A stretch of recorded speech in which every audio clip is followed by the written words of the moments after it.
Well, hello there, Apple Bites. This is your Apple Bite Ralf Tavares talking to you straight from our show here, The Written Writ, a show where you and I and you take a journey together to become better writers.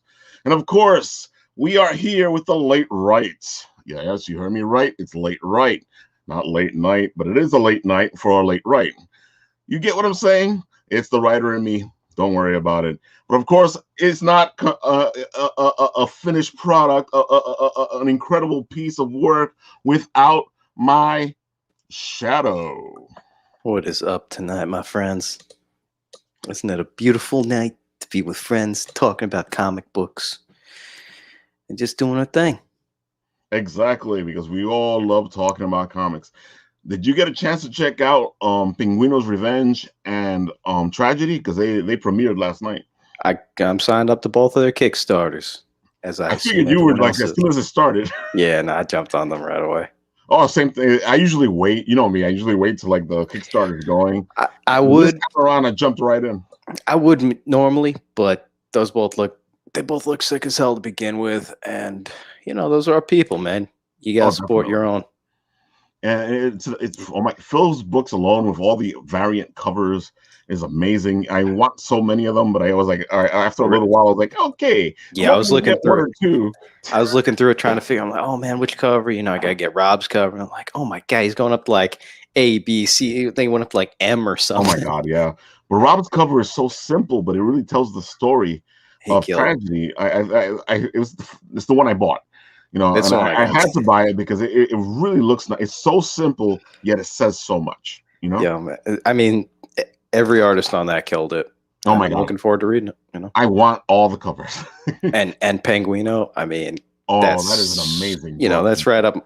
That's exactly what I'm into. Oh, that's my whole thing. People are like, what? Penguino fighting whatever, and I'm like, dude, man, you like Ninja Turtles? It's the same thing. It's the same concept. Yeah, Penguino looks like a badass. And it's so funny because I got a sneak peek at Volume 2, and I want my Volume 2 now. So I want you guys to make sure to fund that thing so I can get Volume 2. Stop messing around. Even though he's doing well, they're at 50% already. You can get Volume 1 for free, right? Or the first, you can get the first issue of Volume 1 for free, so you can check out the story. If you go to Penguino's Revenge, you can you'll see the link, and you can read the first issue for free. Yeah, man. Well, I would recommend everyone do that. See, but I bought the first issue, so it's over there in my room. My wife is here. She's saying hello to everybody. You want to come on and say hello? I'm going to say not tonight. You're invited on. You want to come say hi? Ooh, sexy. So who are we talking to tonight, my man? Well, with the Shadow and the Ralf happening, you have to have an angel. So let's get some son of a saint going up here. And there we have it, Angel, the son of a saint. He is glowing. What's going on? That's just effects that we put on here to make me look better than what I do, because as tired as I am. I was telling Ralph, I was like, yo, what's we going on? I gotta powder my nose and put some rouge on, because exhausted, get pretty. Gotta get pretty, right? You know how it is, baby. You gotta look pretty for the folks. Man, ain't nothing to worry about, my man. How the hell are you doing? Good, man. Can't complain, bro. Keeping busy. Been really good at keeping busy. Team no sleep, bro. All day, every day. It's so funny. I was talking to Shadow before you showed up, and I was like, dude, man, I'm so used to talking to Angel, and now it's like you barely see him. Yeah, bro. Me and you were always going back and forth. Yeah, especially when we were doing that series, right? When we were doing When Worlds Collide, we were like, oh my god, yeah, every other day, like building off of ideas and stuff like that. And that was so much fun. I really enjoyed that. Oh yeah, man. I just feel like we need to do another series and just do something better, or build from there and make it bigger, rather. Well, we set up the basics of moving to something bigger, so that's good. If you want to move from there, we got something to work with. Yeah, 100%, dude. You know what was great about that is the support that was shown for us for that. Oh my god, yeah. how people would loving come out. Yeah, they would come out and they would give us names and stuff. Like anybody who's watching now, if you guys took part in that, thank you so much. You guys made that series what it was You because guys made it what it was, exactly. Yeah. yeah. And me and Ralph will always talk about how great some of these suggestions are, and then when we pick the random names, now we really gotta figure out how we're gonna make this an epic battle. But Dude, you guys both pulled figuring it out off. how to make those things, how to write the stories, that took a little bit, and I was like, okay, I figured out that somebody has to be playing with these guys like chess pieces, and that made it so much easier. That was genius, bro, because that tied everything in. Like when you said that to me, I was like, oh man, that's like all these guys are just chess pieces. Like, but who's the master players? Who's the chess players here?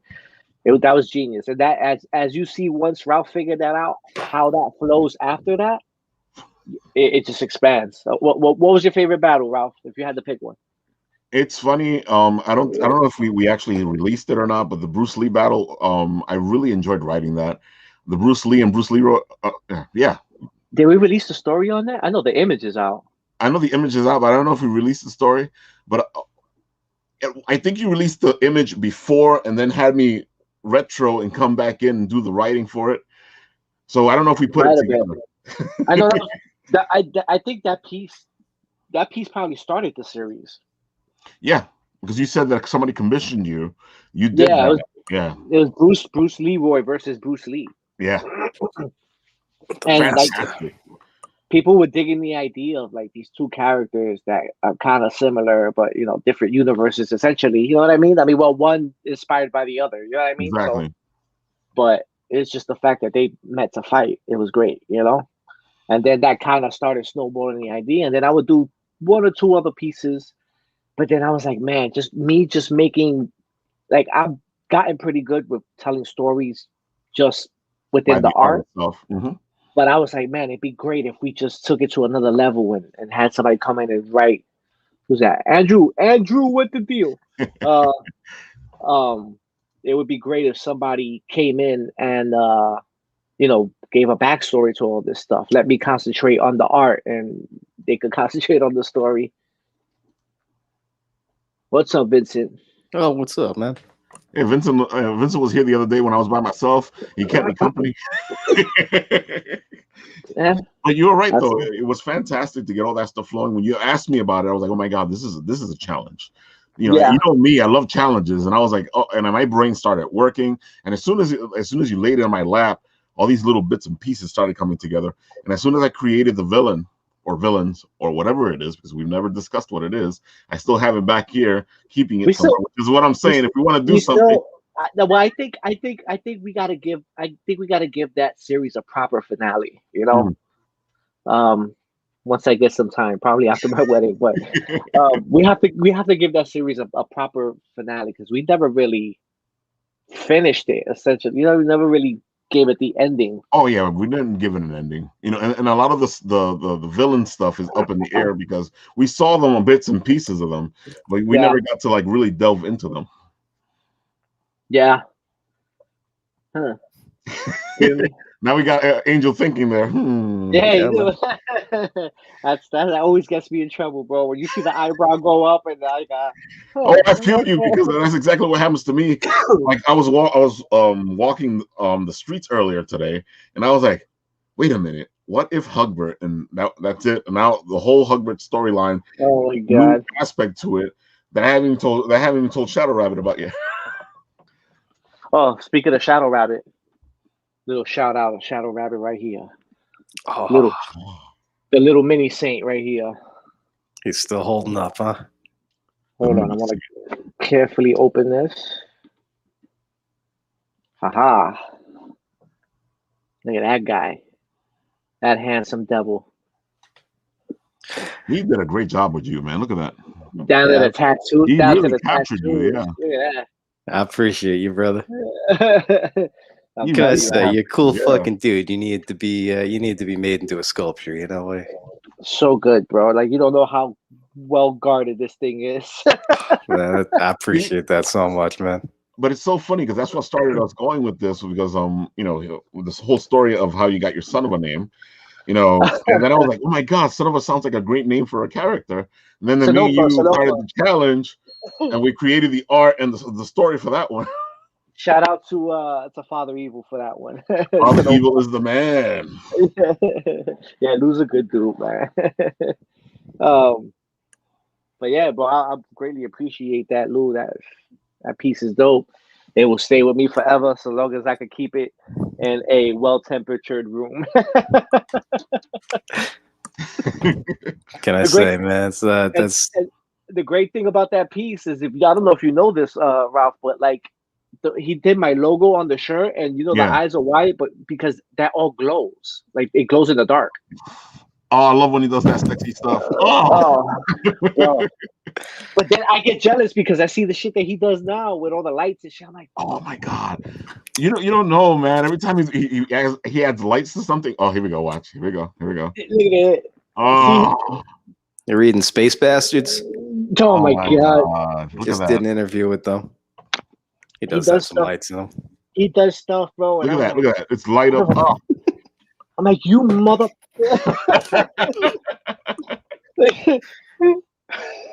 He's amazing, bro. He's amazing. Yo, the amount of detail. I was looking at a couple of covers that you redid. Oh, thanks, brother. That's a great thing. People are into those. Yeah, bro. Bro. The amount of detail you get in that size is ridiculous to me. I'll scroll past it. I'll see it. And I'm like, yo, Lou is not human, bro. He's not human. There's no way. Have you seen these things, Ralph? How little these things are? They're amazing, man.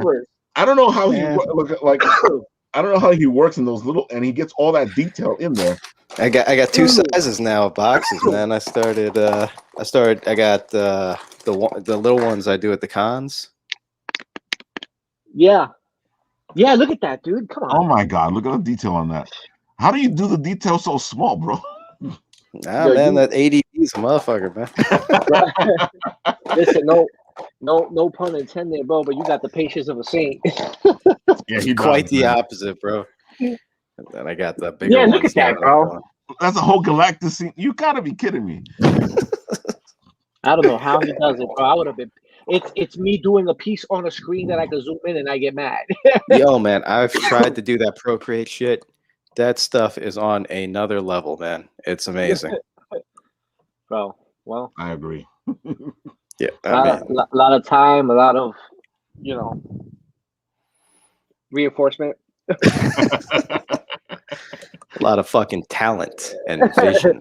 That's what that is, man. Hey, Shadow, bro, you did something for Sci-Fi Ninja? I did, man. I made his girl. Ooh. Nice. Jay did something for him too, right? Jay did he colored one of his Sci-Fi Ninja Theater.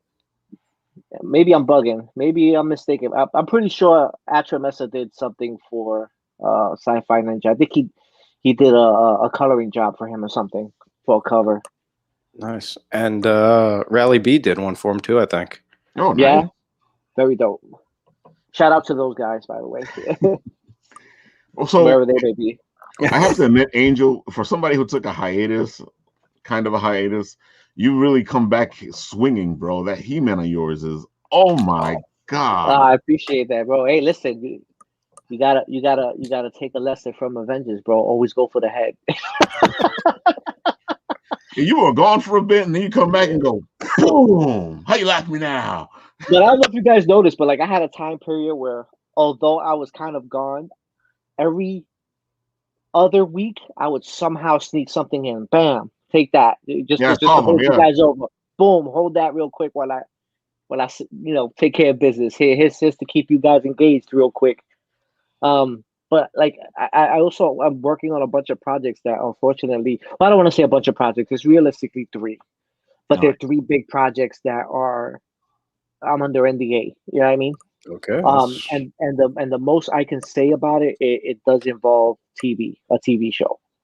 That's fine, man. Keep it. We'll just have to stay tuned to Son of It to find out what you've been working on. Man, that's a cliffhanger right there. That means that you guys need to keep paying attention, especially go to his Instagram, which has a bunch of beautiful stuff. Yeah, like the only thing I am allowed to say about that, and this will keep you guys tuned in, is they came to me for the character concept. Ooh. So that's all I'm saying for that. Nice. You guys are gonna have to wait and see whenever I'm allowed to drop it, because 2 out of the 3 are done. So Dang. you gotta wait and see and I am very happy with how they look. That says a lot. Yeah, man. I'm the first one to trash my own stuff. I know, that's why it says a lot, because usually you're the one going, dude, man, no. Yeah. But I think any artist that takes any kind of pride in what they do, right? That's why in my house, bro, none of my artwork's hung up, bro. None of it. Because I'll look at it and I want to take it down and redo it. You know what I mean? And I can't. I just can't. You'll never get anything done like that. Yeah, it's true. It's Definitely, always evolving. Lou, how do you do it, bro? You literally got all your stuff like behind you. You don't look at it and just like start pulling and retweaking and like rebuilding. Oh man, this is just a room where I keep all the garbage, man. I'm always working on something new. This guy. Oh, you see all this great stuff behind me? That's all the garbage somewhere. He's got all this magical stuff that looked like he needed a microscope to do all the detail work, and he's like, "Oh, this is garbage." All the good stuff, man. I'm making over the dinner table, feeding my kids Cheerios. You know what it's like. That's hysterical, bro. Oh man, but that last one you did was ridiculous, man. I appreciate it, bro. Can you talk to us at all about that, man? How do you even do that? Do you work off of a model? Do you draw that up? How many layers you use? So what we do here is, when it comes to a lot of the stuff I do, I build a 3D model, right, using a 3D program. I'm using Daz 3D.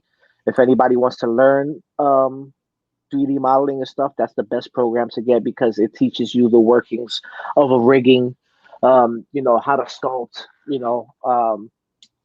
when I first started messing with it, I they give you like these sample packs or whatever that you can try, you know what I mean? And then with that, what I would do is I would sit and take it apart and kind of like reverse engineer it. Because realistically, I wasn't going to sit and watch a video on how to do it. I need to be like hands-on, right? So I would sit there for hours and just kind of reverse engineer like their starter pack or whatever. And then once I got the kind of workings of, oh, that's why this is here, or that's how you do this texturing, or that's how you mold this arm, or how you pose this arm, or how you it's almost like I hate to use the comparison, Lou, but it's almost like I'm sculpting the clay. No, it sounds like you are. So, and then being able to learn, how do I get the facial features to be more pronounced? Or if I press this in, I could pronounce it more. Or if I want to give the structure a little more depth, or a little more, more bone structure, I could just swipe this over here, kind of push this over there. Like it took a while to get decent at it. I'm nowhere near a pro, but I get a 3D model where I could have something decent, and I have a 3D model that I'm working on now. Or just finished working on that. You could kind of see where my base is at, because once I'm done molding that, then the fun part comes. Now I paint on top, start painting, start giving it, some more structure, giving it some more muscle tone, skin texture, shadowing, lighting, mid-tones, all that other stuff. You just start building on top and building on top. Your layer palette just starts looking ridiculous. And then I usually leave hair for last, because that, at least for me, takes the longest. Because you're doing a lot of strands, and then you're doing a dark base, and then from the dark base you're working your way up. You know what I mean? So, like this He-Man hair, pain in the hair, pain in the ass, in the hair, pain in the hair. But stuff like that. So, and you guys like what I have on my Photoshop right now. I'm working on Invincible. Oh, nice. So I have a decent base going. And you guys will see, like, especially if I'm working on a character that's known, I'll have like a small little image reference in the top left corner. And then I'll have like these circles with the colors that I'm going to use for that. You know what I mean? So, yeah, I know what you're saying. Yeah. So you guys will see what I'm talking about with that. Let me just get that ready. You talk amongst yourselves. So last time we talked to Angel. Previously on X-Men. Oh man. What I can do right now is show this He-Man because we are talking about it. Yeah. And I have to show it. Let's see. Here we go. Ridiculous, man. Oh my God! Look at that. That is just amazing, bro. That's Yeah. only a small part of the. Oh, look at that. Did anybody notice Skeletor in the sword? Oh, of course, right away, man. That was perfect, man. You have one that actually has the lightning crackling on it, right? Yeah. Oh my God, I saw that one. I was like, oh. Yeah. Yeah, dude, that's amazing. A lot of fun. But as you can see with the hair, those strands, boy. It feels to me like it's funny because I've gotten used to your work, and it feels to me like you've stepped up a bit. Like from the last time I saw your work to now, there's been another improvement. Well, you got to always listen. If you're a creative, I don't care what your medium is, you should always be trying to improve on yourself. You should be a better artist today than you were yesterday, right? And you should always be striving for perfection, but still understanding that you'll never be perfect. You know what I mean? So you should. It's almost like, I hate to say that, it's almost like chasing the dragon, right? You're never gonna catch a dragon. But you're gonna chase it anyway, right? Exactly. You have to chase the dragon. Yeah, you got to. No, that's what the art is too, man. It gets you that dopamine rush. You're creating something. You're seeing, the excitement of your work. Building. Yeah, you just gotta keep building, bro. And I spend a lot of time studying other artists too. I have a rack here full of other artists, it's art books and stuff, and Frank Frazetta and all the greats too. You just gotta keep studying. Because if you're not gonna do it right, then why bother? Exactly. So I take a lot of pride in my work, and I try to do whatever I can to improve. I don't want to be the guy on the mountain, you know what I mean? But I definitely want to be one of the guys spoken about in reverent whispers. Exactly. You know what I mean? One of the things we were big here, at the Written Writ is that journey, the journey to become the writer, the journey to become the artist. I feel like anytime you decide, like you were saying earlier, that you've reached your point in the journey, you are stagnating yourself because that journey continues all your life. Oh yeah, absolutely. Like I can't understand anyone that if they love what they do, why they don't just keep going and keep chipping away at it. Like a sculptor chips away at a block of marble until his truth is revealed. You know what I mean? Until he sees what has been bothering him in his mind. He'll keep bashing at that thing until that torment, whatever was in his mind, that vision is been brought to life. Right. And you think that's easy? That's not easy, chipping away on marble. But you got to, if you want to get it done, you got to do what you got to do. Get your hands dirty. Lose some sleep. Lose some friends. But you got to do what you got to do. Because at the end of the day, you got to make peace with yourself, and you gotta. If you love what you do, there's no reason why you shouldn't do it. So I completely agree. Preach.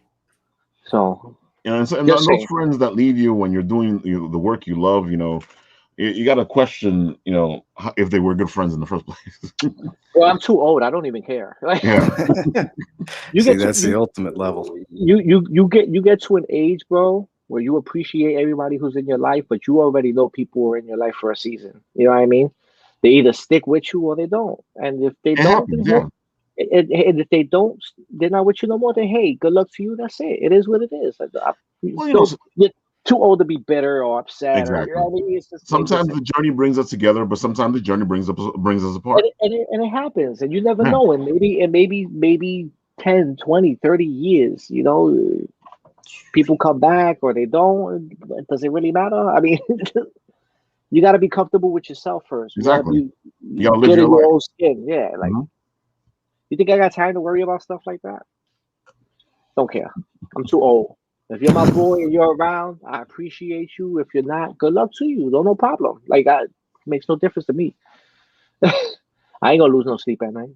I also have to thank you because I know you've been supporting the Bit and Apple, and you've been supporting the Written Writ, because I see you pop in, you say stuff, you say a couple things, you pop back out, and Yeah. that's very appreciated. No problem. But usually, so like if I'm at work and I usually have like a rig at my desk is where I could dock my phone, and I'll get the notification. I go, well, let me pop in real quick. I'll be working, but I'll be listening. So I'm not, most of the time, I'll be honest with you, I'm not looking at the screen. I'm not looking at you guys, You're but I listening am to listening. stuff, yeah. I'm listening to it. So when I hear something, then I'll turn and, say something real quick and back to work. You know what I mean? But I'm like listening to it. So, you guys know me long enough to know I've always been about support your boys. This ain't no competition, fellas. Like we're all winning, in my opinion. We're all doing what we love to do. So definitely, we should be Damn right, supporting each other. Yeah, this is never ever been a competition for me. Period. Like I don't compete with people. We're all winning. We're all doing what we love to do. You know what I mean? So long as you can say that, you're winning. That's it. Man, you can't say it ain't better than that. Not at all. I have to admit, like, one of the things that always bugs me out, as a photographer, I understand lighting, but I feel like as an artist, lighting is really important, because if you guys get it wrong, your pieces will come out wrong. That shit will destroy your piece, bro. Your lighting is off, bro. Lighting is like a second narrator, bro. Like your line work and all the other stuff you do tells one story, but that lighting is gonna be the exclamation point. You don't tell the right story, bro, with that lighting, because any kind of the wrong amount of darkness will change the entire mood of your piece Completely, that maybe you didn't intend. And if your lighting isn't done properly, your piece is not gonna look good at all. It's gonna just look like mush. You know what I mean? Because none of the lighting is gonna make sense. I completely agree with you. And your pieces always have all this beautiful lighting. Yeah, I remember when you put this one up recently, I was like, whoa. I had a lot of fun with this this is so one. fun. It looks so much fun. Funny story about this one. I had COVID, and I was stuck in a room. Oh, shit, I was stuck in. Yeah, I didn't say anything. Like I just stayed home. I self quarantined, and I was stuck in a room for one too many days. And I just started sitting and I didn't even know what I was gonna do with this. I just started creating until this came up, and I was like, yeah, that's probably how I'm feeling right now. I gotta now that you said the story of how you came up with it, you can see it. You're stuck in the room by yourself, and there's COVID looming at you, coming at you. Yeah, more than likely, that's exactly what that was. But I was, because you're stuck in the room. You gotta self quarantine. Like I gotta protect my wife. My wife lives here. I can't be around her. So luckily, I have a guest room that I could just stay in. But you stay in here long enough, bro, and you just got the walls looking at you. You're like, fuck. Like that stuff starts to get to you. Yeah, man. You good now? You and the missus okay? Oh yeah, we're perfectly good. That was like 2 months ago or something like that. Whenever this dropped. When did this drop? March 28th. There you go. That week. See, exactly what I'm talking about. Look at the lighting here. If you didn't have the right lighting, you would lose a lot of what this is. It's so dynamic. It's so epic. Yeah, it's haunting, man. I mean, exactly. I remember when I saw this, I was like, damn, man. I love this, bro. I love doing stuff like this. Like originally before, people that do know me for my artwork know me for like the celebrity mashups or like the superhero stuff. Mm-hmm. But like the way I started in art was this type of stuff. Very morbid, very dark, very haunting. That was my art style. Like that's what I love to do. It was an acquired taste for some, or most, because like this is light compared to what I used to do. I would have baby angels with nails in its head or whatever, something along those lines. But I feel you, son, because I know you're the son of a preacher, right? Of a pastor. I'm a son of a deacon. There we go, son of a deacon. Yeah. And I was in the church for a long time, so my writing is affected by all that. Every time I write, there's an aspect of it that comes along with me, and I can see the same thing with your art. And I guess it makes sense because you're son of saint. Yeah, and it all comes together into this. You can feel the supernatural. Oh, I mean, you know how it was in those days when growing up in church, you were in church every day. Every and day, then yeah. and then my mother was a deacon, or it still is rather, because she still is a deacon. She sent me, like, by 17, 18, I was being sent to Bible Institute, right? Like, I have like degrees in like biblical theology. Like, it's one of those things where you can't. It's like the Matrix, bro. Once you know, you can't unknow. You know what Oh I no, mean? no. So it's I a completely complete, agree with you. yeah. Once I found out a lot of the stuff that I found out, because I was studying to be a priest, and once you delve into that stuff, it's a whole different world for you. Yeah, dude. And like once you have read all that stuff, and once you've like read the history, once you've done the theology and all that stuff, that imagery stays with you, especially Oh, if you're an definitely. artist. That's why my art kind of looks like that. You know what I mean? Like that those imagery. Nothing says horror like reading the Bible, bro. If you really look at the imagery used That is so in the true. Bible, it's like a horror story, bro. Oh my God, it is. Yeah. Beasts with 10 horns and 7 goats with 7 eyes, and you know what I mean. Like, it's like stuff out of like horror movies, like. Oh, it But you definitely can't is. help. You can't It's so help but funny kind that of, you know. we get this inspiration from there, and I know there's probably people going right now going, "What are you talking about? It's the Bible." And I'm like, Yeah, dude, have you dude. read the Bible? Yeah, listen, I challenge anybody that if you want to see what me and Ralph talk about, read the book of Daniel or read Revelations, and that alone should get you started. Oh my God, yeah. Yeah, bro, it's Oh, a lot. It's a lot of visual stuff. You know what I mean? And that's how that works out with my art, at least. you can see it. You definitely can see it, and it's funny. Like, let me put this up now. It's like Oh, it's like night and thanks, day. Vincent, man. Thanks, Vincent. I appreciate it, man. Oh yeah, let me put Vincent up now. This is what he said first. The first time I aired Sci-Fi Ninja Theater, it went fast. Lots of people really liked it, and then it died for a while and came back. I had to fight for over 20 years to keep it together. Well, the fact that you're able to keep it after 20 years says a lot, bro. That says a lot right there, yeah. Yeah, And of course, he goes, great stuff, and you got I him with the appreciate it, wow bro. here. And it's funny because what I'm about to show is like night and day, because you see all that moodiness, and all of a sudden here's this Well, you can't. superhero Suicide Squad. This I can't really say this because this I didn't. So the original, I am not the owner of this original artwork. This was me during like COVID, like bored. So they had released the Suicide Squad posters, right? So all I did was take the poster and essentially remove John Cena because I thought it was funny. But I wouldn't call this my artwork. I would definitely not take ownership of this as my art. It's not my art. This was a gag. You know what I mean? This was Oh, I removing get you, but it's still night John and day. Cena. This is still Removing night John and day Cena. compared to what you just did. Because obviously, how could you see him? Look, he's right there. Hey, look at him right there. Can't see me. Yeah, but I just want It's to a make great clear. joke. I loved when I saw it. I was like, oh my God, really?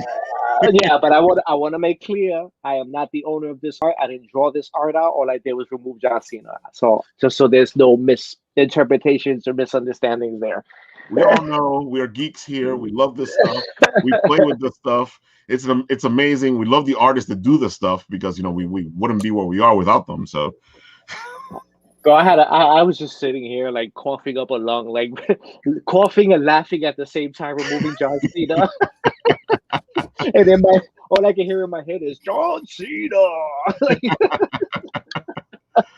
oh my God. I'm making sure that I don't show the wrong picture here as I go through your stuff. That's why I keep putting it in and out. oh, that was a fun one. That was also during COVID. So I got to bang out a couple of pieces during that time I had COVID. So. This is fantastic. The dialogue will always crack me up because Deadpool's always talking to himself or breaking the fourth wall, or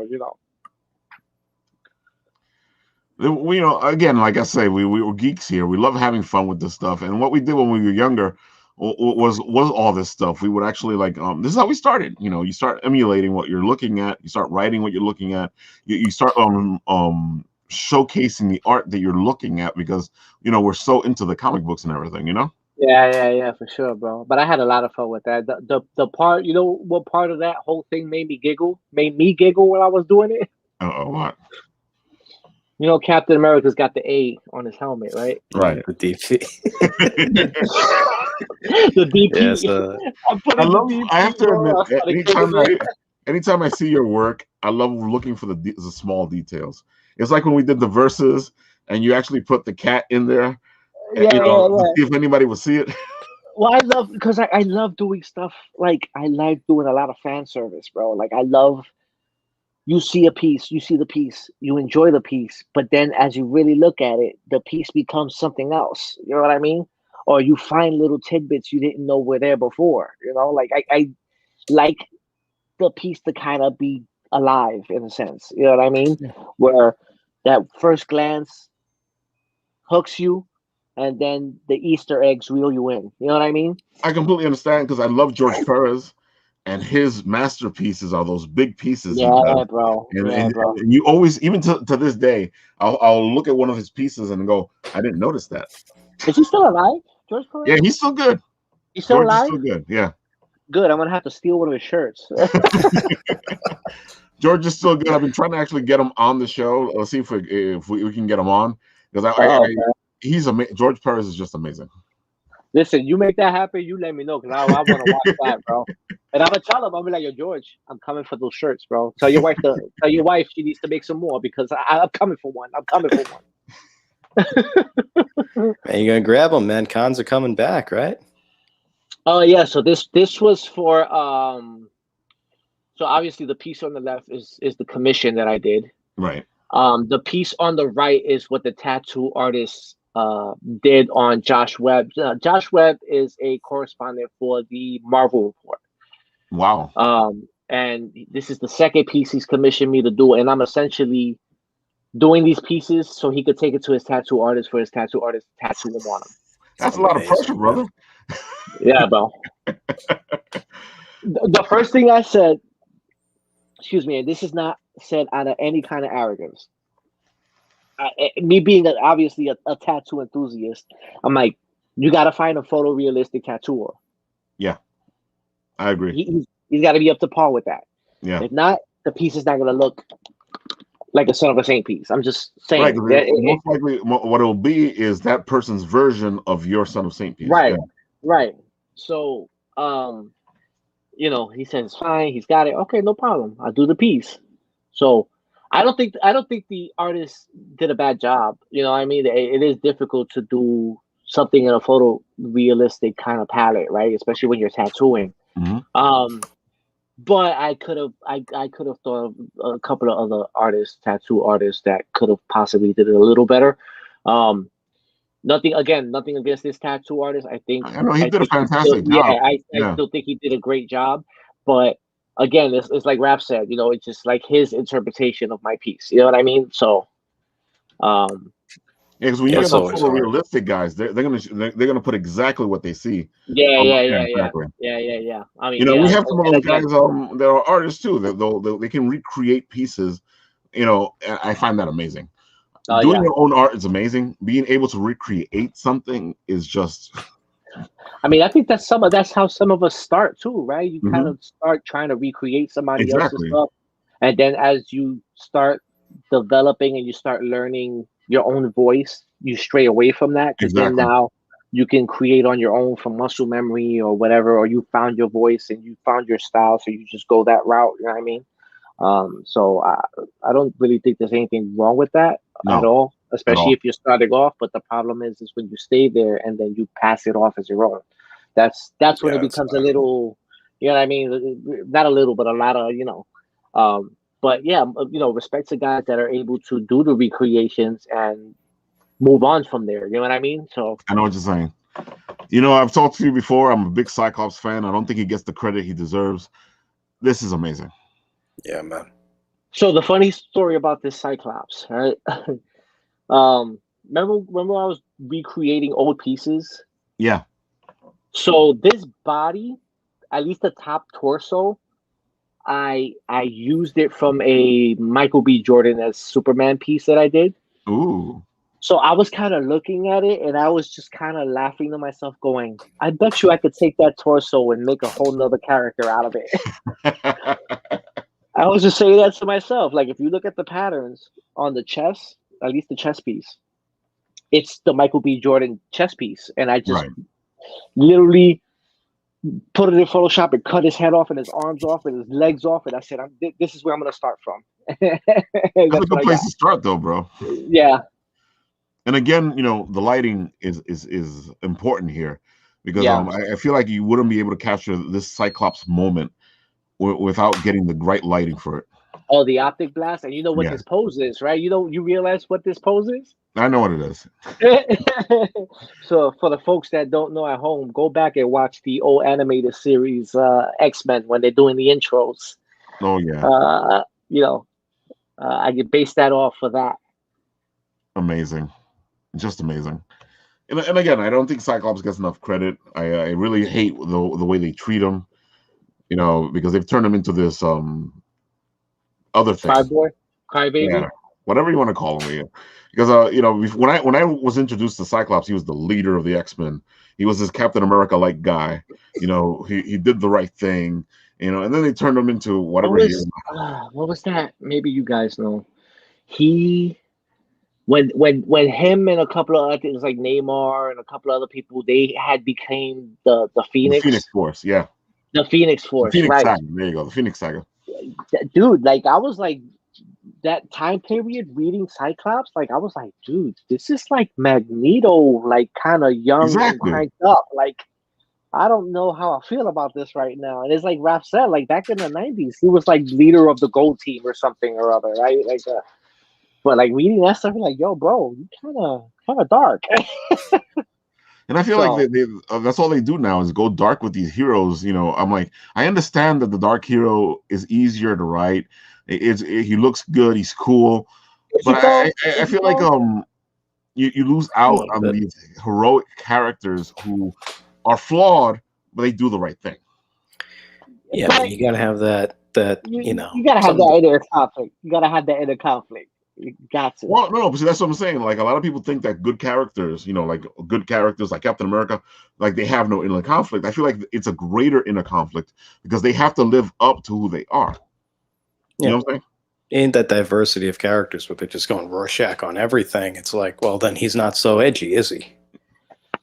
Fair. What do you? I also feel like I agree with Shadow. I think it takes away from the edgy characters because now I love the edgy characters. I'm all about that shit. I mean, but what's your stance on Cyclops, Shadow?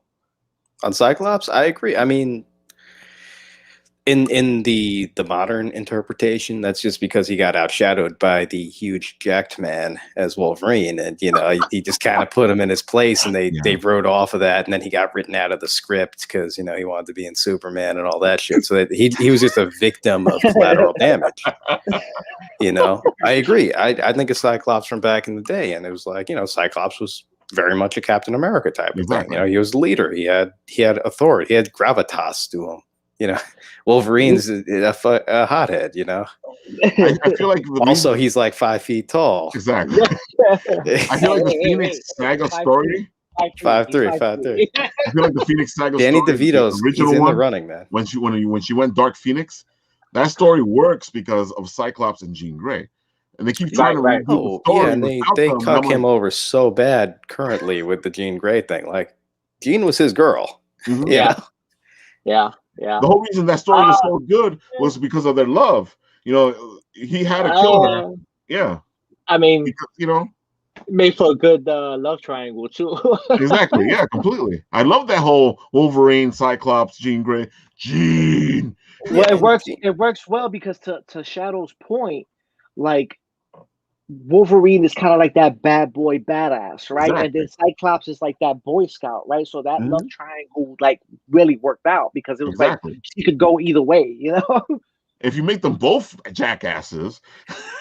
Well, yeah. I mean, like, and now currently it's like they made Cyclops' physiology and Wolverine's, rebelness. So I mean, you're not gonna compete with that. I mean, come on. And then it makes for a good triangle because you got two different types of guys. Yeah, you can see why she likes this one. Who both are cool as hell, but they gotta both. They gotta both have a backstory. They gotta have, influence, some kind of point for their being instead of just like, I know what being you're like, saying. this guy sucks. Yeah. Like there were good qualities about both of them that you could see and you could root for and you could root Yeah. against, and that's important. That's fair. Because if you just make everything black and white, then it's like, oh, okay, it's cowboy and Indian this, You gotta have which that which is gray great for area, its own baby. thing, but not for Exactly. a complex storyline, especially not now. Yeah, You gotta have that gray. Keaton. this That is what they my, ought to make. Speak of the That's- devil, man. That's This my is what you Batman. got to do. This is what That's you're my good at. Batman. Oh, you got Ace in the background there. That's my Batman, bro. That's my Batman right there. And All right. you know this has to happen in He'd the be movie. so badass too. Yeah. Right? So This has to happen in the movie. dude, the story with this goes is that every time I would see some like an artist do Michael Keaton as, obviously the old Bruce Wayne from Batman Beyond, he'd just be the old guy with the turtleneck, right? And I was like, yo, he wore that suit first, right? Exactly. Before Terry McGinnis, he wore the suit first, and then he hung Made the that suit up. suit. Yeah, he made that suit. So- He made it for himself. Yeah, so I want to see Keaton in that suit. At least for the beginning of it. Exactly. Yeah, bro. If you give me 5 to 10 minutes of Keaton in that suit, I'm happy. I don't even give a shit what the rest of the movie was about. They straight they not even rip off, straight just copy the storyline. Freaking Yeah. Batman Beyond. Like they don't have to 100%. come up with a twist. 100%. Yo, that script for that series was fucking brilliant. I don't care what nobody say.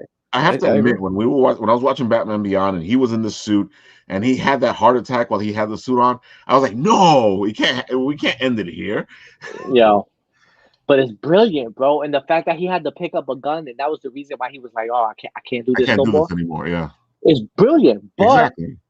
he was in the suit first. Exactly. So people like if you look at the comments on Instagram, because like I have way more followers on Instagram, there's more interaction. You see people like complaining a little bit about him being in this suit. I'm like, yo, he had the suit first though. Exactly. Like you gotta have a time period of where he wore the suit. He didn't just build the suit and just hang it up. Like Nah, dude, this one's great. I think he is build for being his age. His build is great. Like he's got a great build. Oh, definitely. The movies he's done, the build helps him out. When he was the Vulture, it helped him out. He was good as that, man. Hell yeah. Hell yeah. He's been showing for the last 8 years that he is Batman. Yeah. Oh, and anyone keeping him a freaking Birdman? I mean, I heard an interview with him once, right? He was talking about he went into some phone store, right, to get his phone repaired. They had just released the Spider-Man trailer, that first Spider-Man solo project for Marvel and Sony together. Yeah, Homecoming. And the guy walks in, Michael Keaton walks in, he's got the phone in his hand, he's like, hey, I need this repaired, whatever. And the guy's like so wrapped up in the trailer, he's like, yeah. Doesn't realize he got fucking Michael Keaton standing in front of him. That's funny. Michael Keaton goes, cool. What's that? Spider-Man? Guy goes, yeah. He goes, yo, why's he crying? Pussy. he goes, Batman wouldn't cry. I love that. But the fact that he could joke like that, you know what I mean? Like, could you imagine if you were that dude and you just turn around and go, what? And it's fucking Batman standing in front of you? Like, what would you say to that? Like, you got it, bro. You got it. I don't know if you guys have seen the video where he's doing a commencement speech, and the last line he says is, I'm Batman. I'm Batman. And he goes, and always remember, I'm Batman. Oh, man, that was great. Yeah, it's just a dude who's owning himself now. He understands who he is. He's come to terms with it. He's not like resentful of it. He's like, yeah, I am Batman. That's awesome. That's why I get a little perturbed when you hear a casting and then there's some purists, bro, or some fans. Oh yeah, screw these guys. They start going, oh, I hate that. Here's the funny thing: when they picked Keaton first, people hated him. He was a comedian. Yeah, he was a comedian, bro. Nobody saw him in that role. There's no way. But here's the thing: let's stop listening to a bunch of anonymous trolls on the internet about everything. Yeah, bro. But the problem is that builds so much. Next thing you know, you see comicbook.com doing an article about it because there's so much backlash. Exactly. I'm like, because they're lazy and they want to just hear the noise. Yeah, if you take 3 seconds to just sit down and think about every person that's probably been casted that people hated. You got Keaton. What about Samuel Jackson in all the Marvel movies? Heath Ledger. Yep. Yeah. Okay, Oh, they say like, Heath Ledger can't be the Joker. bro, like, you know how if Yeah. yo, how about we wait till the movie comes out, right, and we see how they do. Like, I'll listen. I'll be the first one to admit there are times that they'll say an actor's name, and I'll kind of cringe. I go, you know what? I don't know, but let's wait and see. Oh Maybe they'll yeah, I kill it. mean, Maybe they'll kill it. But like that first initial, I will, because when they said Robert Pattinson, I was one of those that kind of cringed. But then I went, you know what? He might be able to. He might be able to do But it. it's He might funny be able because to. all people are looking at is that one movie when he's Yeah, actually showcased that he's a great actor with all the other movies he's done.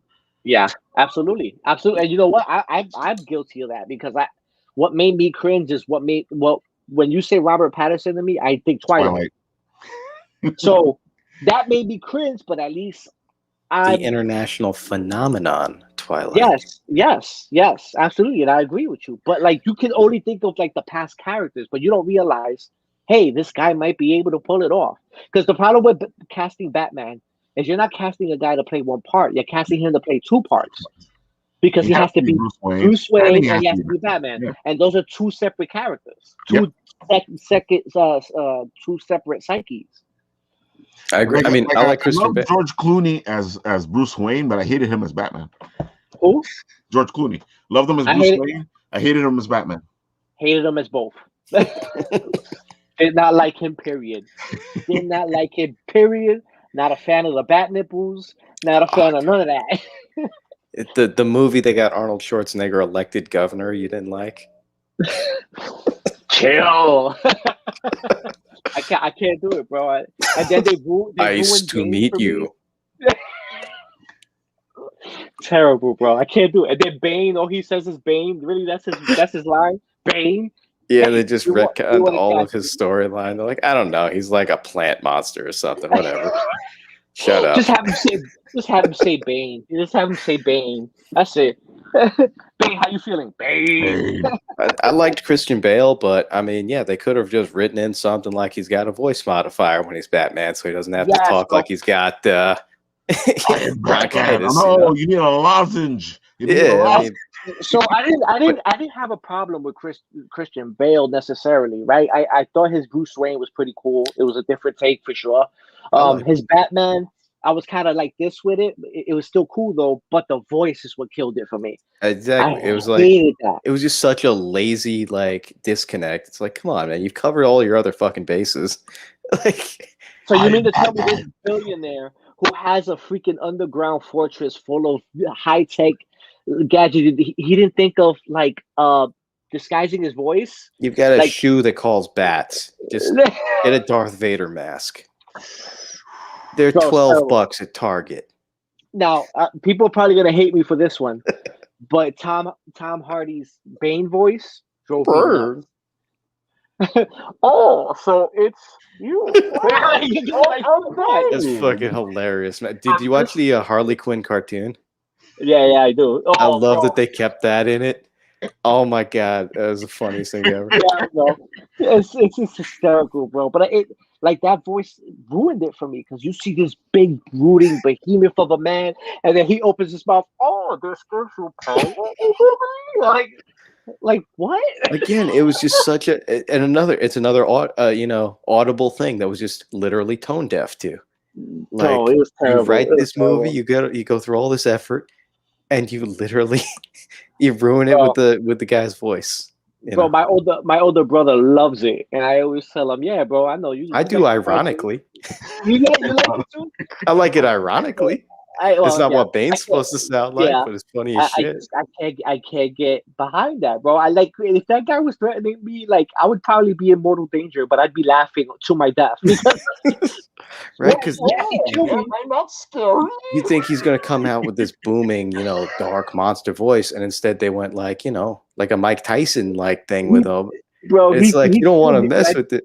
But again, that's not the guy you don't want to mess with. You don't want to make fun of his voice because he'll rip your arms off, Mike Tyson, bro. Mike Tyson. Exactly. That's what happened when I first saw Mike Tyson. I talked to you with Mike. All of a sudden, out of nowhere, so I was talking to him. I'm like, what?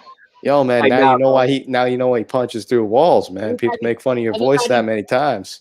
Listen. got Everybody's put up got a a shirt. plan until somebody gets punched in the fucking face. Okay, like. Oh my god. As we were saying, you've been improving like immensely. I love these I mean, the ones look at you've been these, doing, man. showcasing the fact that look, this is how I was before, and this is how I am now, and it showcases the growth of your art. It was dope it was dope then, but now, I mean, Exactly. you're pushing it into a, Bro, because I want to try to type make. of realism. Yeah, I definitely trying to push that realism button really, that level real far. What can I get away with? How real can I really make this? Can I make this look like 4K right now? Like, what can I do? And you're great with the darks, but Oh my God, the way yeah. you're working in the lights, that's Yeah. where it starts to matter. That's and like you could put in dark tones all day, bro, but if you ain't got some light to offset that or to show placement of your piece, like there's no part. And I don't know if you guys realize that the museum she's in, you see the pieces in the back. Mm-hmm. They're my art pieces in the museum. That's funny. That's good. Oh man. Seeing those Easter eggs, man, you throw that into everywhere. I love that Gotta stuff. do it. You gotta do it, man. I started working when we started doing the verses. I was like, okay, I got to see what the hell he's gonna put in the background because I know he's gonna put stuff in the background. He would always tell me. He goes, "All right, where is it? Where is it? I know you put something in there. I know you put something in there. Like look for it, bro. Look for it." Oh man. And that's what usually, you know what? I started using that idea in like late 2017, early 2018 because I did one or two pieces doing that jokingly, and it would keep people at my table because people would sit there and try to look for stuff, and then when they would find everything, they would buy the piece. So Nice. Yeah, it's a good hook. And again, here we go. 2017, 2021. There's Atramessa in the comment section. Hey, What's Jay, up, buddy? how you doing? Okay. In the comments, I was like, that does not look like the Atramessa I know. I know the one you Wonder Woman is out there. That's because the one you know is slightly more defeated than the one you see in picture. Oh man. But again, you see the complete difference here. The realism of this is just amazing. And again, the light aspect of things is what brings it up because look at that rope. It really like stands out. Yeah. Yeah. Actually, that rope. That's my social media self, baby. Now that Jay is here, the technique of the rope I picked up from him. Ooh. If you look at like his Wonder Woman stuff with the rope, I picked that up from him how to do that lighting on that rope. And I have to admit, like anytime I see any of these pieces that actually light up the rope, it's an incredible piece. Especially some of the ones that I've seen where the rope is like whipping all over the place. Those are dope. God. Bro, Boss Logic has got a crazy piece where she's like whipping it around, so like doing that motion, but you see the motion in the rope and the way it glows up, bro. But he has a way of capturing motion, bro, that is unreal. Like it's really dope. I'm decent at motion, but not that good. I'm definitely not that good. Oh man. Here we go. This should be interesting. This one's topical. Hold on. There we go. Oh, there you go. I see it now. It's amazing. It's funny that we're looking at a Black Superman because Warner Brothers is actually going in that direction. What do you guys think about that? I knew this was happening way before when they started the rumor. Mm-hmm. So my wife works in PR, right? She does public relations. One of her clients is Bacardi, so I get to work with Bacardi sometimes too, right? And they were doing a campaign with him, Michael B. Jordan. Right. So the one in 2018, that was a rush job. I rushed that piece together because she was going to an event where she was going to work with him, and nice. The only thing I wanted for her to do was to show it to him and ask him if the rumor was real. That's why I completely rushed this piece. And I was like, yo, you got to show it to him. Wow. And Okay. he neither confirmed or denied, but he smiled and he was like, "Oh, you know, rumors are true, right? Rumors are true." Like kind of like one of those, like I can't really say nothing, but like you know what I mean. I was like, "Oh, you son of a bitch, you're doing it, aren't you?" Oh man, it's an amazing piece. You know, for a rush job, it's pretty good, but that second, so 2021 one is like, wow. Well, Yeah, the obviously, lighting of it. I have Yeah, more time to do that one. Like I actually sat and did it proper, right? look at that. I love all the space junk behind you. I love the fact that the sun is peeking up behind the Earth back there. And you see the moon over here in the background. Ah, Like I was trying to make sure when I was doing the recreation that I was keeping the original concept intact. You know what I right. mean? So like if you look at the 2018, he kind of looks like he's in space and you kind of Right. see the Hmm. earth behind him, but because of the way I did it, it's kind of muddled. Right. And this is a really good example of and I'll be the first to tear myself apart. This 2018 piece is a prime example of what happens when you use lighting and shadowing wrong. Okay. Like you can't unless I pointed out you didn't know the earth was behind him. You didn't Right. know there was I see it down there in the corner. Yeah. yeah, or you wouldn't know he was in space in the universe unless I pointed that out. Right. Why? Because I overpacked it with shadowing. Ah. Because it's space, I figured, darkness, shadow. No, you gotta have something to offset it. Like light's got to be coming in from somewhere. Regardless if the sun the sun reflecting off of the planet itself. Space debris. There's got to be light reflecting off of something, Right. right? That'll give the piece more depth. So I'll be the first one to tear myself apart and say this is a real good example of what not to do when it comes to shadowing and lighting because it will muddle your piece. I see what you Again, mean just by looking at the corrections on the 2021. yeah, And I can see that you corrected all of the stuff you just said. Yeah, yeah, that flows a absolutely, lot better. absolutely. Because unless I pointed out, you guys wouldn't have known there was an Earth behind him in the 2018 piece or that he was in space. Unless I told you that's what's going on. It just looks like he's standing in front of maybe I don't know, Mountain uh, or something. yeah, or something kind of textured, a textured wall or something. Like it doesn't because I Yeah, it could screwed be up. anywhere. I get you. Yeah, Yeah, and then it's talented, but the flow is off. It just yeah, leads you right up there. yep, yep. This And then one, not this only one. I that, mean, this and then one's not only that, quality. if you look at the asteroid usage in 2018 compared to 2021, Yeah, there seems to be more flow and motion in the exactly. 2021. Well, Obviously, yeah, the 2021 has a more 3D feel to it. right, right. Yeah, you You feel balance like out the it's lights real floating. good. So his hands bring you back. You got that. Yeah, yeah. So it gives you this kind of motion, which is what you want because if you're in space and things are floating around, if you go like that, you can kind of move it, right? Right. Mm-hmm. So it gives that motion. And that's what I wanted to do because in 2018, I was just placing rocks, just put it here, put it there. But again, no flow, no direction. It's kind of just floating there. Oh man, but yeah, I love when you were doing. I remember when you started doing these, showcasing how you did it before, how you did it now. They were just great pieces. And I do love the fact that, like you were saying earlier, that one of the things you're known for is showing celebrities on the celebrity mesh, where their character, where you have this character be the celebrity, and you do that very well. That's usually a fun thing, but like I'm not the first guy to do that. You know what I mean? Like, I know. but it just became one of those things where I was doing it so often, and and I'm gonna call it luck because that's exactly what it was. I had the luck of always having the celebrities show me love for it. You know what I mean?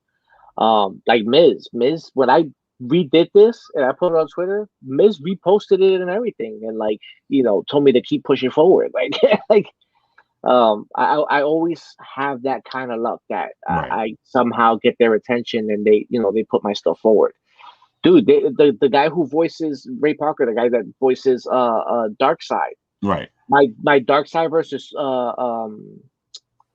Thanos piece, Mm-hmm.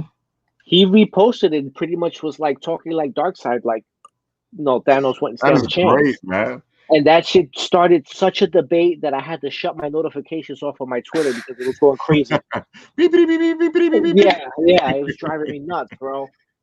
And all it took was for him to repost it and give it love and stuff. And since that was at the peak of we were waiting for the Snyder cut to drop, Right. people ate that shit up, bro. And like I had to shut my notifications off because that shit was going. I was like, Jesus Christ. Yeah, look at that. Oh my God, look at this. Beautiful. I don't know. Hopefully we see it. Hopefully. Let's see what's next. This is amazing. I remember when you put this up. Bro, that started because I did a commission for Evan Mack from the WWE The Bump. He commissioned me to turn him into Venom. Mm-hmm. Or rather not Venom, but Black Symbiote Suit Spidey. Right. So then I grabbed that body and I said, man, what would this guy, the new Spider-Man, look like that? And then I did that and I went, well, what if we put Toby in here? What if we, you know what I mean? Like started grabbing all these ideas and people love this one, especially the color palette I used for it. Yeah, it's really nice. It really catches your attention. It's well put together. Had a lot of fun with that. I can tell. The you can most actually see in your pieces when you're having fun. Oh yeah. I've been doing this long enough now to learn not to do something just to do it. Because if I do it just to do it and like my heart's not in it, it always looks like shit. So I don't even bother, bro. If my heart's not in it, I just stop, scrap it, put it to the side, and maybe there you go. That's the piece Evan Mack commissioned. That is amazing. He's a really good dude, man. Like he shows me a lot of love.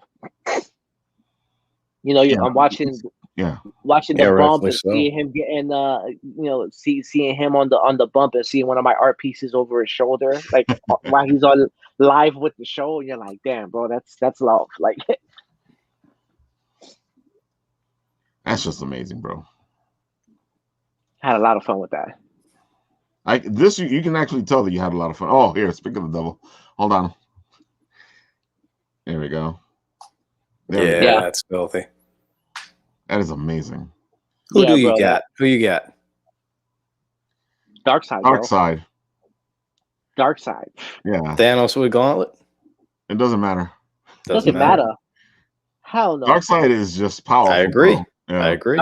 Darkseid would have just grabbed the gauntlet and go, what's this? What are these trinkets? Futile trinket here. Here's something that I have never been able to get out of my head anymore. Teen Titans, the funny cartoon show, the new one, Teen Titans Go. They put Weird Al Yankovic as the voice of Darkseid, and now anytime I read Darkseid, that's all I hear is Weird Al talking. I gotta see that episode. I didn't see that. Yeah, so that's all I hear now. So I can't, before Darkseid was all brooded. Now I hear Weird Al talking. That is one of those things that once you hear it, you can't unhear it. You can't unhear it, yeah. You can't unhear that voice. Exactly. There you go. Oh my God, exactly. Jesus. And you're brooding monsters. Over me? Oh my God. All the biggest badasses are gonna sound like fucking clowns. They're just like inhaling helium just for fun. Just what are you doing? They sound bro? like Alvin and the Chipmunks. That's like the master plan to get all these big gorilla guys. I was hoping to get to this because I wanted to talk to you about it because this guy is the one that does the pieces, the statues. Bro, yeah. And you did a great job of bringing this into. So a little backstory on this, Luke, because I don't know if you're aware of who Fabricio Works is. Yeah, man. I've seen the stuff you've done with him. He's ridiculous. Bro, so Fabricio is from Spain, right? And I'm a fan of his work. He's a fan of my work. So we always look for reasons to work together, right? So he'll give me just a piece, tiny piece. Like he gave me the Daredevil and the building side here, but just a portion of it, just like a small, I would say from this gargoyle sticking out to where the edge of the bottom lays. All the rest of it I Right. had to put in. But like he'll just give me that and it'll be in a grayscale. It won't be colored, it won't be textured, none of that. It's literally like if you guys see like what 3D looks like let me, if I can share my screen, I'll show you what a Okay. So he'll send you a 3D file. Yeah, bro. And here you go. So like this is my Invincible right now, right? That's wild. Wow. So like you see how there's no real texturing on this. Not yet anyway, right? Mm-hmm. It's just like a grayscale. But this you can't tell that's cloth, you can't tell, it's all kind of smooth and kind of marble, Yeah. Mm-hmm. right? So that's kind of what he'll give me. He gave me for that Daredevil piece, and I just threw all the color in it, and then I added Spider-Man, I added the background, I added more to the building so they looked like it was taller than what it should be. Stuff like that. But with this, like if That's you guys this is you know how I start a lot of my pieces. And then you see here, obviously in this corner here, I have the reference of what I'm trying to do so I could get the colors right. Right. And then what I'll do is I'll just keep building. And since he has this face mask thing in his hair, I figured I'd just do that by hand directly on here because Right. I've got a good basic solid structure already Yeah. and just build from there, you know?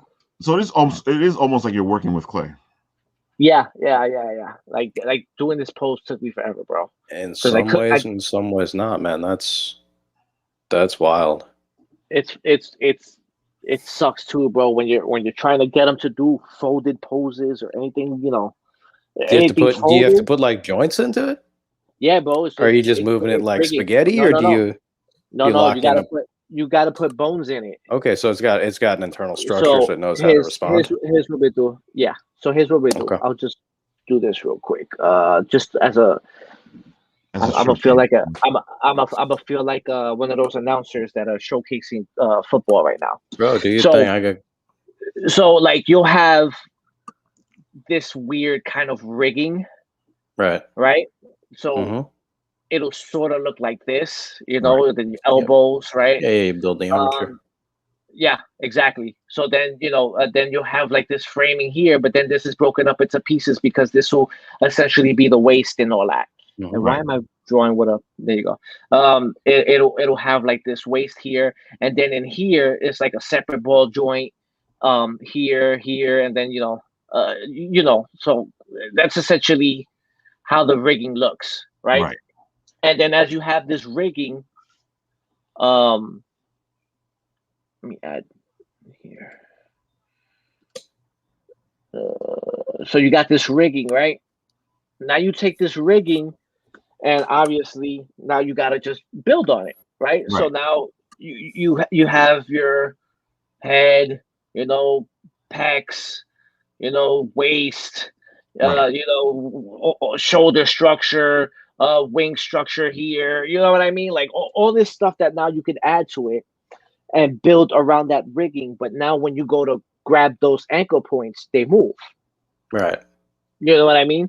And especially and then the rigging that's like simplistic compared to what the rigging is for a hand. So like the hands, they're even worse. Yeah, you must have, I can imagine, 40 points of articulation there, easy. Oh, bro, it's so essentially for the hand, what they'll do is they'll have pretty much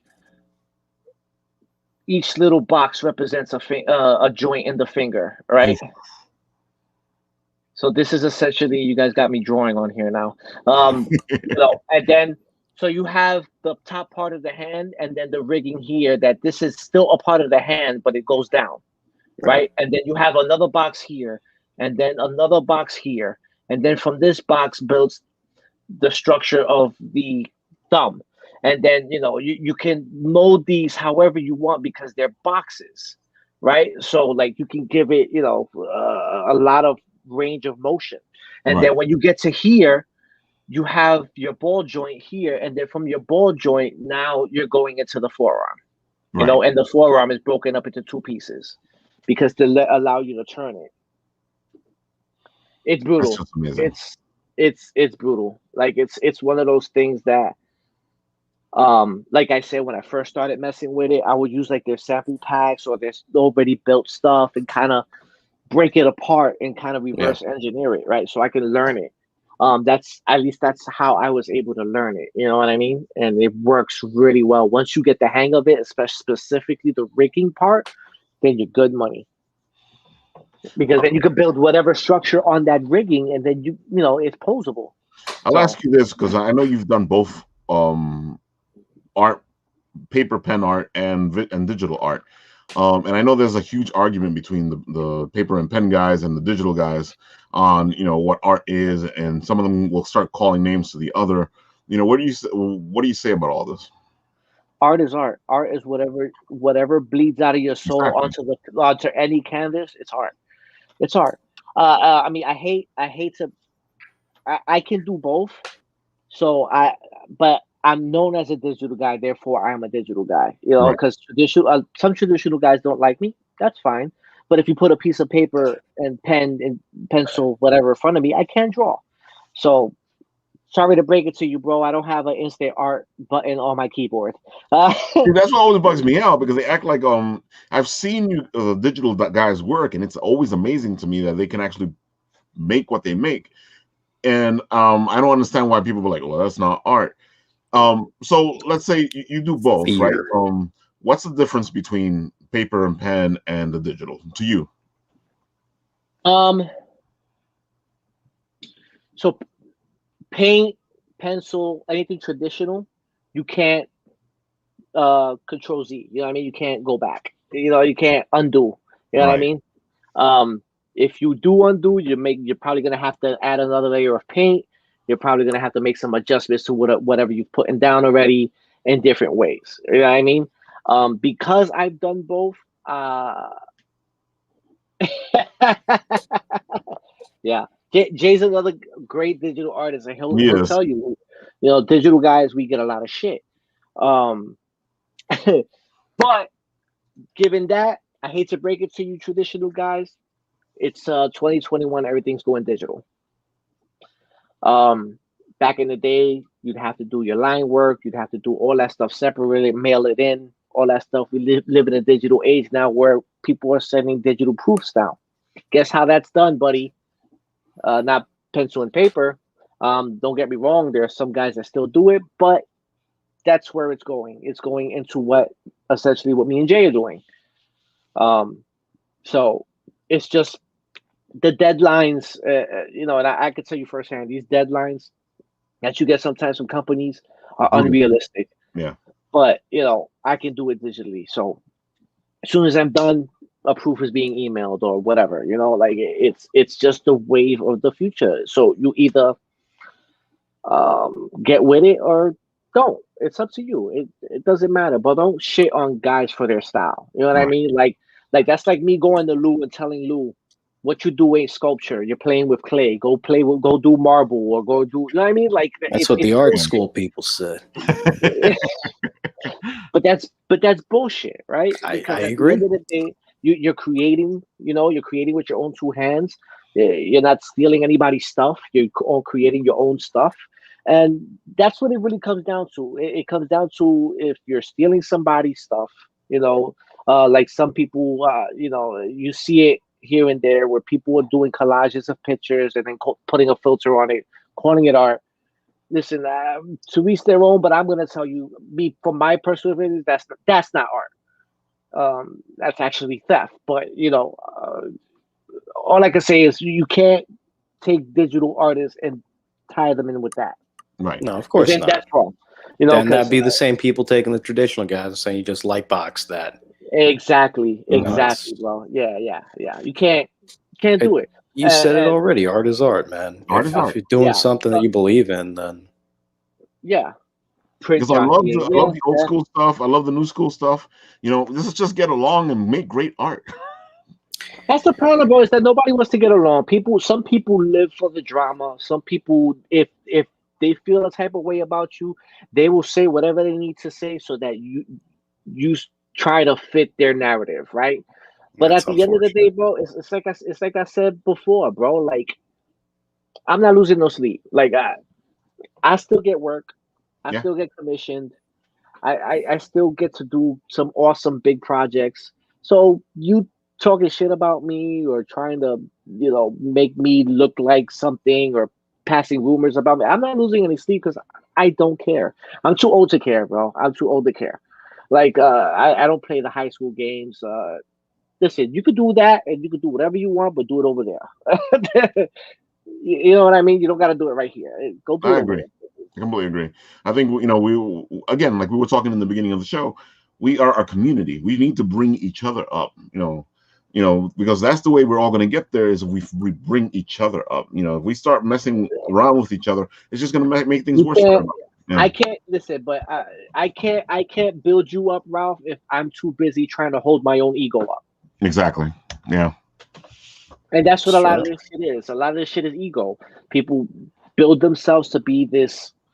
I'm the man. I am all that is man, and all this bullshit. No one cares. You think you the man? Fantastic, bro. No one cares. Yep. I Like completely agree. there's no point to that. There's no point to that at all. Just do what you love. Be positive about it. Be a positive person. And everything will be fine. Like there's no need to bash and like I could sit here right now and bash a bunch of people if I so chose. But for what? What's the purpose of that? What's that gonna do for me? Nothing. And I had to end with at least one of the verses. Oh yeah, I pieces. love this one too. And this one is the one I was talking about before. And I love the fact that you had to sit there and go, wait a minute. Is that who I think it is in the back? The cat. Just the box. Oh my God, the details cat. on this. Yeah, the the cat's way in the the lighting hits everybody. I love the freaking exclamation point over Nick Fury's head. Bro, that box in that game was magical. You get in the box, they don't see you. Oh my You're God, it John was great. Cena. Yeah. Just the You're box. John Yeah. Cena. The box could be moving, they still don't see. Yeah, Yeah, they can. no kidding. It's the wind. I had a lot of fun doing these versus pieces with you, and you did an excellent job of bringing them to life. I appreciate it, man. It was a Yeah, lot of fun to do. Man. Sometimes you would show it to me and I would inspire you. Sometimes I would write mine and I would inspire, we'd go back and forth on it. Yeah, You yeah, inspire for me, sure. I inspire you. And it But was so thank much you. fun. I want to publicly say thank you, Ralph. Like you made that series a lot of fun. I was always looking forward to see what the next part of the story was, especially when we got like two crazy characters that somehow ended up together. I was like, man, They Ralph won't fit at all. Yeah. Ralph is gonna have a hard time with this one, bro. Like Ralph is gonna be pissed. I have to admit, the most fun I had was with the wrestling ones. Because it just brought me back to the 80s and wrestling the way it used to be. Ralph. I got to do Hogan, I got to do Macho Rowdy. Man, I got to do the Piper. That one it was was really so good. good. I thought both of yours came out great on that because I was like, how the f you Yo, make him fight you know what, bro? Tomb Raider, right? You know what was the highlight? And not because this asshole is here, but like one of the highlights of the matches was when there was like a three-way collaboration. Oh, I remember that one. Yeah. Jay did the Wonder Woman, I did Captain Planet, and then Ralph wrote the story on that. Yeah, those were amazing. Yeah, too. yo, I really was, and yes, I was because I like what my buddies and anybody who knows me knows I love to push my buddies to do stuff. So when I was doing the collab, I was telling him from like when it first started, yo, you need to jump on one of these. Let's do one together, right? Because me and him have been doing art together for Jay, what would you say? How long you think we've been doing art? It's got to be like 10 years, 10, 15 years. I don't know, something along those lines. And we have never done a piece together, ever. Wow. Ever. That's a lot. We've never done a piece together. So like I was telling him from the beginning, yo, you need to jump on one of these, bro. We need to finally do a collab. Like we gotta jump on this. And what better opportunity than when worlds collide, right? Like Exactly, that's man. Shoot. legitimately the title. They kind of set up for that. You know what I mean? Like you got someone who's writing a script and then two artists with two different styles, creating the characters. Like That was I the was like, Captain, the Captain Planet and the Wonder Woman. yeah. Oh, He I did had the fun Wonder with that Woman, one and too. I did the Captain Planet, and it worked out. You know what I mean? Like, and me and him, he'll tell you, me and him have never collaborated on anything. You know, we used to have a band and we would separately create albums, like album covers, and like rotate them somehow. Like one will be like an EP, one will be like, you know, for something else. Like we would Makes just sense. Okay. rotate the designs, and we would design our own T-shirts, and we would just put all the T-shirt designs together. You know, but we would never come together on a piece. You know what I mean? Know what you're So saying? that was like the one and only time I could convince this bastard to come on and do it, and he did it, and he killed it, and he did a great job on it. That was a fun piece. Yeah. And he did it live. Like he did his piece live. Oh, I forgot about that. Yeah. Yeah, he did it live. Oh man. Yeah, man. Yeah, exactly. We just take turns. Yep. Dude, the two of you guys are, I mean, the digital art is incredible. I don't give a shit who says something different. And you guys are so freaking good at it too, man. I've tried to do some of it. Anyone who tells you that's just like copy and pasting is out of their mind and just, they're ignorant. That's what that shit is, man. They're ignorant. Because that. Go ahead. Yeah, no, I mean, I'm just blown away by some of the stuff you guys do. Yeah, and it's so funny because now that you guys are actually going live, they hate you because they ain't you. Exactly. You guys are actually going live and showing people what you're doing. It's amazing. You know how many digital artists I like to watch because they start with nothing, and then by the time they finish, there's a piece there, and I'm like, how are you fucking doing that? But we do that. We do that with reason. You know what I mean? Because I was at a point before where I was getting tired of people questioning my ability or how I'm doing things, and that I just got to a point that I said, fuck it, I'm just gonna show them what I do. Like that way they can see. If they see what I'm doing, maybe I'll get some copycats that'll try to copy what I'm doing, but fine, I don't care at this point. I just want the peace of mind of people to know, like I'm an actual artist, bro. Like I'm not sitting here hitting what is it? Control C, Control V, whatever. You know, copy and paste or whatever. You know what I mean? Like, I'm not throwing filters on top of stuff. I'm not stealing somebody's artwork and putting a filter on top of it. Like, that's not how this works. So no, honestly, what you're building up a whole. I mean, you're building up a 3D maquette and then painting it. Like, that's wild, man. Yeah. That's harder than traditional. I can paint and draw and stuff. That's a whole different thing you're doing there, and it's not even just as hard. It's a completely different thing. It's like saying, oh, you know, comparing barbecue to rock and roll. It's like, you know, it's meaningless comparison saying that to paper pen. Yeah, I mean, that piece that I was showing you guys, you notice it's not painted yet because I'm waiting till I have some time to do it live. Right. So, like, I literally stopped there. I was doing a live and I stopped there, and I'm like, all right, I'll paint this when I have some time and you guys can watch me do it. Cause like, you know, you don't want to be questioned, bro. And everybody will find a reason about you. And like I said, I don't, just so you guys know, I don't do that for me because I don't lose sleep over it. Because I still get work. I get commissioned, and I get commissioned by big companies. So it makes no difference to me. I'm still getting paid. You can have whatever else you want, but at the end of the day, I'm producing enough where companies trust what I'm doing. Yeah. And that's a good segue there because now, where are you going? What's your plan? I know you're busy with the other job, but I can tell that you are not going to drop the art. So what's your plan? I will never drop the art. I will never drop the art. I'll find a way to make it happen. But like as of right now, like in early July, I'm having my wedding ceremony. Like I'm legally married right now, but like we're having our wedding ceremony. So I don't have time to do anything. Now that cons are kind of opening up, I don't have the time from here till July. It probably won't be till August that I could like get back into the swing of things, you know, because I still want to go on my honeymoon. Yeah, you got to enjoy the honeymoon. Absolutely, yeah, bro. Son of a saint's got to have son and daughter. So like, you know, like the son of a saint. Exactly. And then you know, like I'll still be creating here and there and drop stuff here and there as I can, and try to do lives when I can. But you know, it's all just work right now. You know, because between working 6 days a week as a senior designer at where I'm at, I'm also still doing commissions. And just because you don't see me in front of the camera, right, saying hi to you guys, always active. You guys always, somebody want a commission, hit me up and we'll schedule you in somehow. Like I'll let you know, and I'll be honest. Hey, I got an open slot from this time period to this time period. Take it or leave it. If not, you're gonna have to wait till whenever. You know, like. So I feel you. So if they want to find you, if they want to commission you, where do they find you? Where can they go? So you can pretty much here. We'll do this. Bam. There you go. Hold on, let me put you up. Boom. That's my Instagram. That's my Twitter. That's my Facebook. All right. And also, once you guys get that, here's a sneak peek of the art book I'm working on. It'll look like this. Snap. That's nice. It'll look like that. That'll be the cover.